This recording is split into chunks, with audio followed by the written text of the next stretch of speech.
अरे क्या करना तो अपनी गाड़ी बनाऊंगा और अपने महल में जाऊंगा।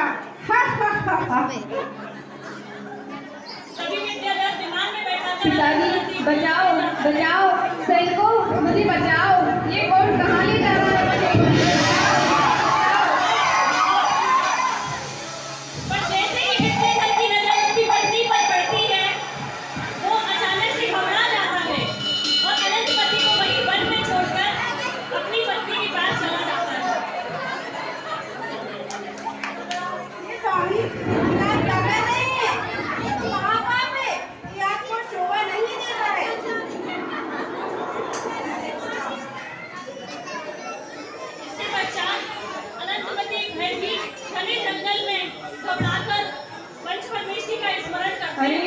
अरे ये मैं कहाँ आ गई हूँ? चारों तरफ घनघोर जंगल ही जंगल है, यहाँ तो कोई मनुष्य भी दिखाई नहीं दे रहा है। अब मैं क्या करूँ, कहाँ जाऊँ? पिताजी इस घनघोर जंगल में मैं क्या करूँ? अरे चाचा चाचा, पिताजी पिताजी मुझे बचाइए, मैं कहाँ जाऊँ? लगता है अब तो मुझे तीन प्रभु की शरण लेनी पड़ेगी और उनके अलावा इस संसार में कोई अन्य शरण नहीं है। मैं उन्हीं का ही चिंतन करती हूँ। तभी अचानक से मुझे गोद लेना पड़ेगा। नहीं रहने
यह तो कोई वन देवी दिखाई देती है।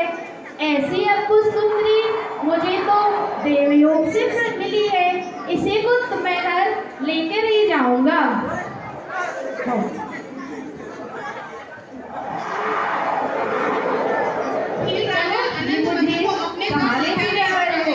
ये मुझे आप कहाँ लेके जा रहे हो?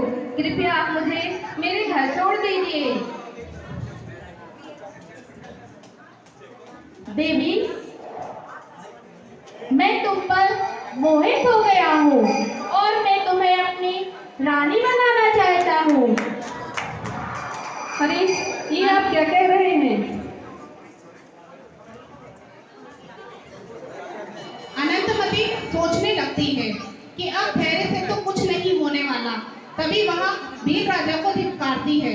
अरे मुसीबत की धारक विधि के योग से ये मेरे साथ क्या हो रहा है? पूर्व में किन्हीं कुड़ी जनों के ऊपर अवश्य मैंने कोई झूठा कलंक लगाया होगा। उसी दुष्ट कर्म के कारण मैं जहाँ भी जाती हूँ मेरे ऊपर ही विपत्तियाँ आ जाती हैं। परंतु मैंने भी वीतराग प्रभु की शरण ली है और मैं अपने सीलवश से घबराऊंगी नहीं। चाहे मेरे प्राण क्यों न निकल जाए, मैं अपने सीलवश को छोड़ूंगी नहीं।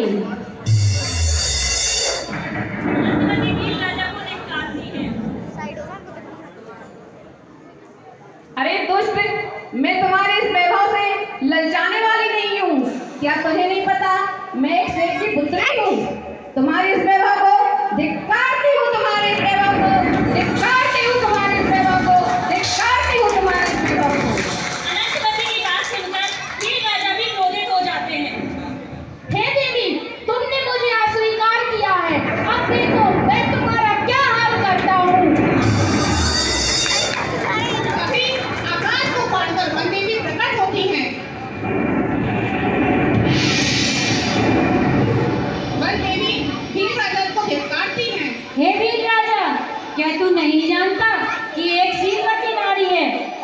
समाज में जिसने भी शीलवती नारियों पर, सतियों पर उपसर्ग किया है, उसका बुरा अंजाम हुआ है। अगर तूने इस महासती को छूने का प्रयास नहीं किया तो तू इसी समय नष्ट हो जाएगा। मुझे क्षमा करें, मुझे क्षमा करें, मैं ऐसा व्यक्त कभी नहीं करूँगा, मुझे क्षमा करें रानी। तभी महाबल देवी अदृश्य हो जाती हैं एवं भील राजा क्षमा मांगते हुए साइड हो जा। सेठ को अनंतमती को बेच देता है। सेठ जी, आप इस कन्या को इसको अपने घर भेज दीजिए। ठीक है, मैं इसे अपने घर भेज दूंगी। परंतु अनंतवती का रूप देखकर सेठ भी कामांध हो गया एवं उस पर मोहित हो गया।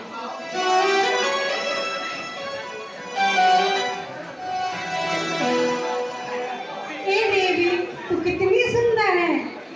तुम मुझे अपने हृदय में स्थान दो और मेरा राजपाट भोगो। मैं तुम्हें शैतानी बना के रखूंगा। सेठ के वचनों को सुनकर अनंतमती स्तब्ध रह जाती है और वह कहती है, अरे सेठ, ये आप क्या कह रहे हैं? आप तो मेरे पिता तुल्य हैं। भीलों के यहाँ से मैं आई तो मुझे लगा मुझे मेरे पिता मिल गए हैं और आप मुझे सुरक्षित मेरे घर पहुँचा देंगे, परंतु आप तो भले मानस होकर भी ये नीच हरकत क्यों कर रहे हैं? आप अपने इस पाप बुद्धि को इसी क्षण छोड़ दीजिए, छोड़ दीजिए। क्यों? बना दिया। अरे रखा रहना जैसे